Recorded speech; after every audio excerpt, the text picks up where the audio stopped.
কাকা গতবার নতুন গরু লইছি বুঝছেন নি, মোটামুটি ফ্যামিলি বিঘ্ন পছন্দ হয়েছে। কাজটা বল তোর পছন্দ সুন্দর আছে, গরু একবারে সেই মাংসটাও মারাত্মক হয়েছে বুঝছেন নি। এলে কয় যে গতবার যে ব্যক্তি তুমি গরু লইছস এবারও গরু হয়েছে সেম ব্যক্তি তুই লবি, এই কারণে সরাসরি আপনার কাছে চলে এসেছি।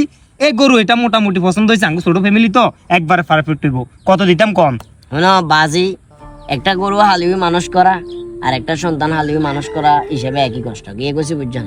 এমন অনেক দিন গেছে ঠান্ডা ভাঙ্গার ওদের তাই খের কাটি গরু ইয়ে খাবাইছি। তো তুমি যেহেতু আগে গরু লয়ে গেছো, তোমার এত রঙের কথা কবে দরকার নাই। তোমার একটা ভালো দিক হলো দালাল টালাল লয়ে আইও না। এখন গরু যদি নিতে আসো কাকা রেট একটা কম, ওই রেটে যদি রাজি হও তাইলে রেট একটাই কম। আর যদি কজে না মুলামুলি করবা তাইলে রেটটাও পাবে। আগে মুলামুলি কতবার করছি করছিন স্যার কাকা আমনে কোন করো না তো, তাইলে কোনো বেশি কথার দরকার নাই। আমিও ন্যায্য মূল্যটা হাইতে দেবো।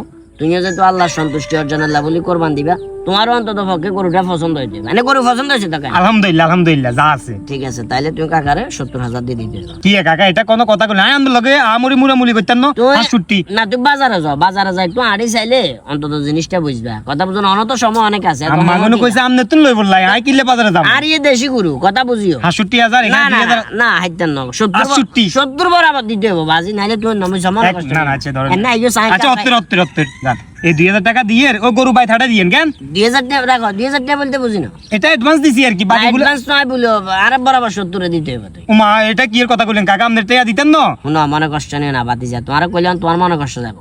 তোমার আব্বার কোটি টাকা থাকতো আরে, কিন্তু তোমরা মন মানসিকতা এত নোংরা যেটা কল্পনা করতে পারতাম না। আই এমন একটা ব্যক্তি গরু ইয়ে বেশি, আই একটা জায়গায় একটা কাজের বলি টিয়া এখন জমামো খেয়াল করছি, কিন্তু তোমরা আরে টিয়া এখন 3 ভাঙ্গা দিয়ে দিছ। ঈদের দিন তোমরা বাইত গেছি আরে তুই আরে গরু গোস্ত জলদি হিডা হাদর কাকা হিডা খাই জান কই তুই আমার বাই থাড়া দিবি।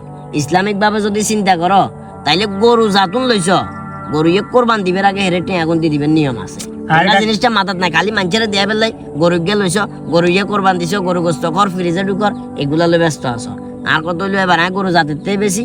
আরে ফাইনাল টিয়া বেগুন যখন দিব তারপর গরু তুমি এরা গাঁ দিতে না ডাইরেক্ট কথা। কাকা মহান আল্লাহ তাআলার সন্তুষ্ট অর্জনের জন্য মূলত আমরা কোরবানি দিয়ে থাকি, অথচ আমাদের সমাজে এরকম অনেক মানুষ আছে যারা কিনা কোরবানির পশুর টাকা নিয়ে অনেকটা ফাড়াফাড়ি করে। মহান আল্লাহ তাআলা আমাদেরকে সঠিক বুঝদান করুক, আমিন।